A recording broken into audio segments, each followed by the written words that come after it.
നിങ്ങളുടെ SIR രേഖ കണ്ടെത്തിയോ? ഇന്ന് 2025 December 14 ഞായറാഴ്ച. ചിന്തകൾ യാഥാർത്ഥ്യങ്ങൾ നമ്പർ 2589 ഏവർക്കും സ്നേഹത്തോടെ സ്വാഗതം. ദൈവതിരുനാമത്തിന് മഹത്വമുണ്ടാകുമാറാട്ടെ. നമ്മുടെ പ്രബുദ്ധരായ വോട്ടർമാർ വോട്ട് ചെയ്തു. അതിൻ്റെ റിസൾട്ട് വന്നു. ഇപ്പോൾ നമുക്ക് വോട്ട് ചെയ്യാൻ നമ്മൾ കേരളീയരാണ് എന്ന താൽക്കാലിക തെളിവുകൾ മതിയായിരുന്നു. എന്നാൽ ഗതി മാറുന്നു. അന്യരാജ്യങ്ങളിൽ നിന്ന് ഭാരതത്തിലേക്ക് നുഴഞ്ഞു കയറി വന്നവർ ഈ രാജ്യത്തിൻ്റെ പൗരന്മാർക്ക് സ്വതന്ത്രമായി ജീവിക്കാനുള്ള അവകാശം നഷ്ടമാക്കാൻ സാധ്യതയുണ്ട് എന്ന തിരിച്ചറിവുള്ളതിനാലും പഴയകാല ചരിത്രങ്ങൾ പരിശോധിക്കുമ്പോൾ അന്യനാട്ടിൽ നുഴഞ്ഞു കയറി വന്നവർ അസംഖ്യമാകുകയും നിയന്ത്രണാതീതമാകുകയും ചെയ്തപ്പോൾ ഉണ്ടായ ഭരണമാറ്റം എല്ലാ ഭാരതീയരെയും ഭയപ്പെടുത്താൻ തുടങ്ങി. അതുകൊണ്ട് ഇന്ത്യയിലെ പൗരന്മാർ ഇന്ത്യയിൽ നിൽക്കട്ടെ, അല്ലാതെ വന്നവർ ഇന്ത്യൻ നിയമത്തിൻ്റെ കീഴിൽ നിയമപരിധിക്ക് മുമ്പിൽ നിൽക്കട്ടെ എന്ന തീരുമാനത്തിൻ്റെ അടിസ്ഥാനത്തിൽ ഉണ്ടാക്കാൻ ആഗ്രഹിക്കുന്ന ഒരു രേഖയാണ് SIR എന്ന ചുരുക്കപ്പേരിൽ നമ്മൾ ആശങ്കയോടെ കാണുന്ന തീവ്ര വോട്ടർ പട്ടിക പരിഷ്കരണം അഥവാ സ്പെഷ്യൽ ഇൻറ്റൻസീവ് റിവിഷൻ. ബൈബിൾ വിശ്വാസികളെ നമുക്ക് SIRൻ്റെ ഗുണം ദോഷവും പ്രത്യേകം തിരിച്ചറിയാൻ കഴിയും. അബ്രഹാം തൻ്റെ ദേശത്തു നിന്ന് വിളിക്കപ്പെട്ട കനാനിലേക്ക് വിളിക്കപ്പെട്ട കനാനിലേക്കുള്ള യാത്രാവിവരണം ഒന്ന് പരിശോധിച്ചാൽ നമുക്ക് എളുപ്പത്തിൽ ഈ കാര്യം മനസ്സിലാകും. ഇന്ന് നമ്മുടെ തലമുറ ഇന്ത്യ വിട്ട് അന്യരാജ്യങ്ങളിൽ ചെന്ന് അവിടുത്തെ പൗരത്വം എടുത്ത് ജീവിക്കുന്നില്ലേ? നമ്മുടെ എത്ര ബന്ധുക്കൾ ഇന്ന് വിദേശ പൗരന്മാരായി കഴിഞ്ഞു? ഈ കാലഘട്ടത്തിൽ നമുക്കും വാർത്തകളിൽ കൂടെ അറിയാൻ കഴിയുന്ന ഒരു കാര്യമാണ്, കുറച്ച് നാൾ മുമ്പ് വിദേശത്ത് കുടിയേറി പാർത്തവർ ഇന്ന് അവിടെ സ്വദേശികൾക്ക് തലവേദന ഉണ്ടാക്കിയല്ലേ? ഇന്നല്ലെങ്കിൽ നാളെ നമ്മുടെ നാട്ടിലും അന്യപൗരന്മാർ ദേശദ്രോഹ പ്രവൃത്തികൾ ചെയ്യും എന്ന ഭയമാണ് ഇപ്പോഴേ തന്നെ നമ്മൾ പൗരത്വം തെളിയിക്കാൻ നിർബന്ധിക്കപ്പെടുന്നത് എന്ന് നമുക്ക് തിരിച്ചറിയാൻ ആവശ്യമുണ്ട്. എനിക്കും എൻ്റെ മകൾക്കും ഇതുവരെ SIR ഫോം ആരും എത്തിച്ചു തന്നിട്ടില്ല. ഞങ്ങൾ പൂരിപ്പിച്ച് കൊടുത്തിട്ടുമില്ല. എൻ്റെ ഭാര്യയും മകനും പൂരിപ്പിച്ച് നൽകി. ഭാര്യ 2002 വോട്ട് ചെയ്തിട്ടുണ്ട്. ആ ബൂത്ത് നമ്പർ ഏതാണ് എന്ന് പിടികിട്ടിട്ടില്ല. അതുകൊണ്ട് വില്ലേജ് ഓഫീസിൽ നിന്നും വിളി വന്നു.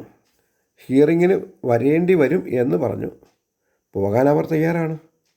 രേഖ കണ്ടെത്താൻ ഗവൺമെൻറ് ആണ് അവരെ സഹായിക്കേണ്ടത്. അതവർ ചെയ്യുമെന്ന് വിശ്വസിക്കുന്നു. ഇന്നലെ വരെ നമ്മൾ ചെയ്ത വോട്ടുകളൊന്നും അല്ലെങ്കിൽ നമ്മുടെ കയ്യിൽ ഇപ്പോഴുള്ള ആധാർ കാർഡ് അടക്കമുള്ള രേഖകളൊന്നും SIRന് പോരാ എന്നതാണ് സത്യം. ഇനി നമുക്ക് ബൈബിളിലേക്ക് തിരിയാം. SIR എന്ന വിഷയം പണ്ടുമുണ്ടായിരുന്നു. പൗരത്വം തെളിയിക്കാൻ ഇന്നത്തെ പോലെ അന്നും ആവശ്യമുണ്ടായിരുന്നു. പൗരത്വം തെളിയിക്കാൻ കഴിയാത്തവരെ അന്നും പല കാര്യങ്ങളിൽ നിന്നും അകറ്റി നിർത്തിയിരുന്നു. ഇന്നേക്ക് ഏകദേശം 2500 വർഷം മുമ്പ് ജീവിച്ചിരുന്നവരിൽ SIR തെളിയിക്കാൻ പറ്റാത്തതിനാൽ മാറ്റി നിർത്തപ്പെട്ട ചരിത്രം ബൈബിളിലുണ്ട്. ബൈബിളിലെ നെഹെമ്യാവിൻ്റെ പുസ്തകം 7:61 തേൽ മെലേഹ്, തേൽ ഹർഷ, കെരൂബ്, അദ്ദോൻ, ഇമ്മേർ എന്നീ സ്ഥലങ്ങളിൽ നിന്ന് മടങ്ങി വന്നവർ ഇവർ തന്നെ, എങ്കിലും അവർ ഇസ്രായേല്യർ തന്നെയോ എന്ന് തങ്ങളുടെ പിതൃഭവനവും വംശോൽപത്തിയും കാണിപ്പാൻ അവർക്ക് കഴിഞ്ഞില്ല എന്ന് വായിക്കുന്നുണ്ട്. അതുകൊണ്ട് എന്ത് സംഭവിച്ചു എന്ന വാക്യം 64 പറയുന്നുണ്ട്. ഇവർ വംശാവലി രേഖ അന്വേഷിച്ചു കണ്ടില്ലതാനും, അതുകൊണ്ട് അവരെ അശുദ്ധരെന്നെണ്ണി പൗരോഹിത്യത്തിൽ നിന്ന് നീക്കിക്കളഞ്ഞു എന്നാണ് രേഖപ്പെടുത്തിയത്. ചുരുക്കി പറഞ്ഞാൽ അന്നു മുതലേ ഉണ്ട് ഈ SIR എന്ന തലവേദന.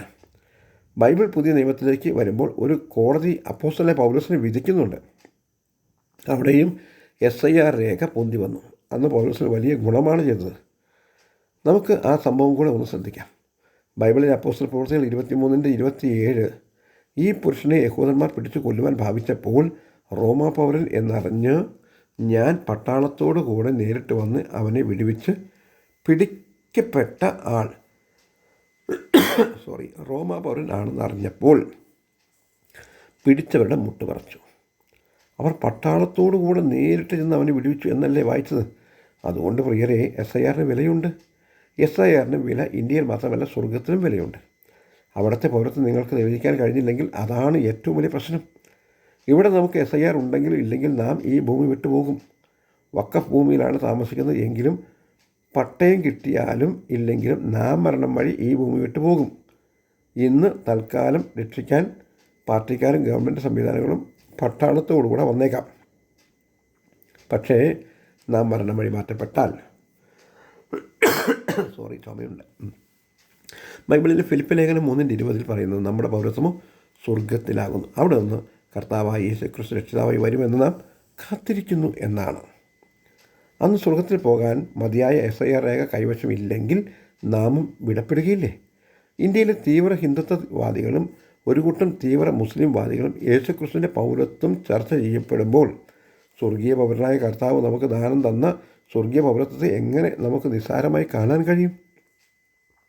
ഈ വിഷയം എങ്ങനെ കൈകാര്യം ചെയ്യാം എന്ന് കർത്താവ് അനുവദിച്ചാൽ നമുക്ക് നാളെ ചർച്ച ചെയ്യാം എന്ന് നിങ്ങളുടെ കൂട്ടുസഹോദരൻ ഷിബു കൊടുക്കണം. ഞങ്ങളുടെ വാട്സപ്പ് നമ്പർ 9605581081. എല്ലാവർക്കും നല്ല ശുഭദിനം നേരുന്നു. ദൈവം നിങ്ങളെല്ലാവരും സഹായിക്കട്ടെ. ആമേൻ.